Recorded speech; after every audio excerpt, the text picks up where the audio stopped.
All right, my name is Jonathan Francis Rindy. Joh Joe Nathan, which or Nathan Nathon. So it's Jonathan or it's Nathan, Jonathan, Jonathan, whatever the fuck he's name call it. Let's see here. Jonathan Francis Rindy. 8/1/88 is my birthday. All right. Now, um,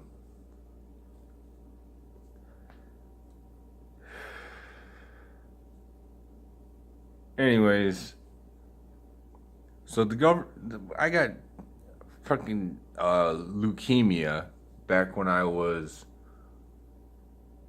that would have been 2.5 years ago, I'm guessing. Um, they're like, this can be done. We need your bone marrow. Well, I woke up and I couldn't walk right. My knee felt like like I had fell on it on the ground really bad, and I had swelling in my hip. I had problems walking. Um, Called my dad, told him I needed a beer, I needed something to help kill my pain. He said, I can't do anything for you, John. I'm sorry, I cannot do anything for you. And I'm like, okay, so, um, I said, dude, I'm gonna call 911 and I'm in a lot of pain. I can't deal with this. And he's like, uh, um, that's I'm not there. I'm not going there. I can't help you. And I'm like, this is messed up. So I call 911. I go to the doctor. They interrogate me 4 different times, 4 different people. They waited over half an hour, probably 35 minutes, or if not 40. Um, they would not give me anything. They said, we don't know what's wrong with you. Finally, they decided I was in so much pain that they gave me a shot of 4 milligrams of Demerol or something, and it stopped me from going. Ah, uh, it brought it down to, this fucking hurts. Shit. I hope they give me more. Um, what do I do? You know, these doctors don't like giving pain medicine out. I'm like, shit. And sure enough, the damn doctors, they wouldn't give me anymore. Um,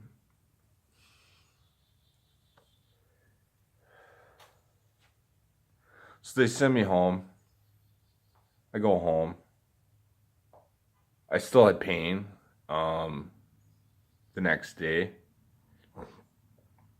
I remember I had to go to Madison to go to the Carbone Cancer Clinic. Um, because, or no, I take it back. I went to my local doctor, and he said he was gonna do blood draws. I did that the next day, or I think it was the next day, because it was night out, night close. It was night out when I went to Platteville. Anyways, so I go to the go see my doctor, Doctor Jason Tuthill, and I told him, I was in a lot of pain, and I don't know what's wrong with me. So he was actually nice, and he gave me some medication that was actually an opiate, not this other crap that I got that was in the same family as ibuprofen. I don't remember what it's called, but it was like an NSAID or something or whatever. Well, anyways, so I go to this doctor. He gives me these Vicodin. Um, I get sent to back home. The pain's subsiding.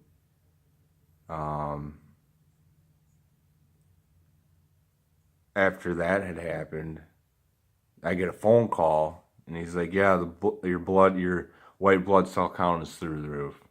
You have problems. We need to send you to the Carbone Cancer Center." So we go to the Carbone Cancer Center. I go there.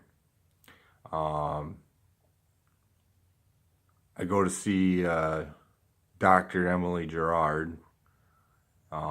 She said calmly, this is something that can be done. We need your bone marrow. You can be awake or you can be put under. And I'm thinking, they're going to freaking chip me. They're going to there's a chance that I wasn't thinking they're going to chip me. I was thinking there's a chance, I don't trust the way things are in today's world with all the privacy breaches from, that Bush signed in. He can have access to your, I forget what it was, but I remember thinking it wasn't good. So for whatever reason, I said, yeah, I want to be awake while this happens. So she gets a needle or has me lay on my belly. She gets a needle and puts lidocaine or xylocaine or whatever, and she injects it in my hip. Makes an incision. Didn't feel anything. They get this tool is probably about, I don't know, a little bit longer than that, probably out to about here. Little skinny metal pole. They all hold me down. They hold my arms out. There's 4 people in the room holding me down. I remember this woman named Sheila had my hand, and they're holding it.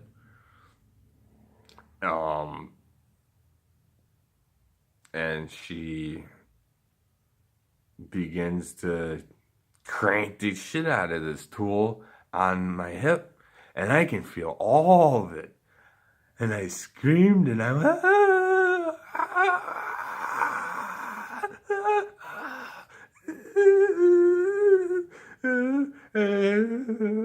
and my whole body sweat.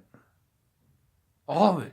My whole body sweat. Everything. Every sweat from everything. I remember my ass crack was drenched in sweat.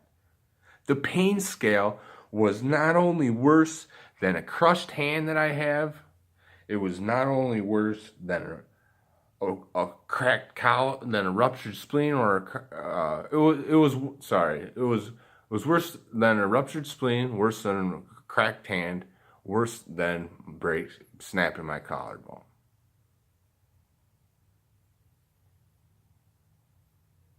That was the worst pain I have ever felt in my whole entire life. And they did it while I was awake. And the crazy woman said it was okay. She goes, "I'm sorry, but this has to be done." I'm like, no, you can put me under. She goes, "No, this has to be done. We have to do this now. This is the matter of life or death." And I'm like, no, I can't do this. She's like, "Only 30 more seconds." I'm like, "Yeah, 30 more seconds. I can't do this." And she